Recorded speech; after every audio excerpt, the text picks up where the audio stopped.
नमस्ते बच्चों। ऋग्वैदिक कालीन राजनीतिक व्यवस्था अत्यंत मजबूत व्यवस्थाओं में से मानी जाती है और किसी भी राज्य को चलाने में उसकी प्रशासनिक क्षमता और दक्षता का बहुत बड़ा महत्वपूर्ण योगदान रहता है। जिस प्रकार से ऋग्वैदिक कालीन व्यवस्था साहित्य में मिलती है, उससे यह प्रतीत होता है कि वहाँ पर लोकतांत्रिक व्यवस्था को बड़ी सख्ती से अपनाया गया था। जो राज्य था वो राज्य जन कहलाता था और जन का जो मुखिया होता था वो राजा कहलाता था। और राजा को संचालित करने के दृष्टिकोण से अलग अलग सभाएं होती थी जो अपना योगदान देती थी।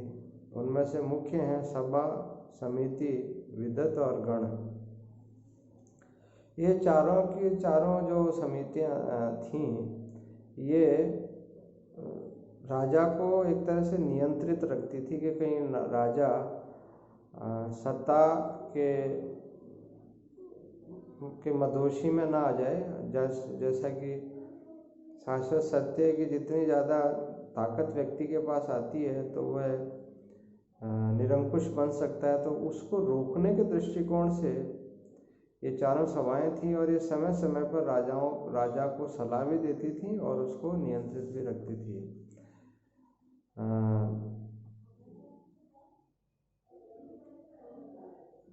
जो राज्य था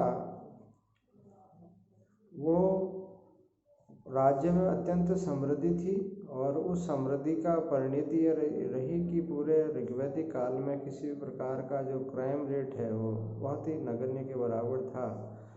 लोग अत्यंत शांतिपूर्ण तरीके से अपना जीवन जीते थे और किसी भी प्रकार की कोई समस्याएं नहीं थी।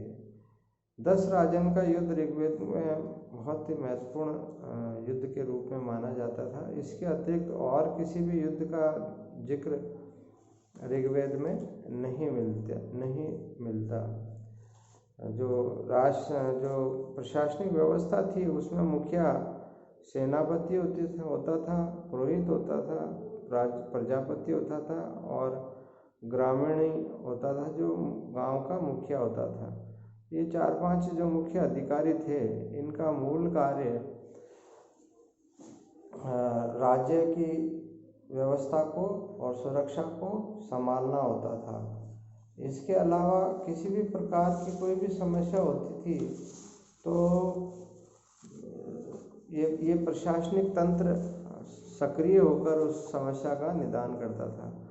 आय का जो साधन था वो सीमित साधन था।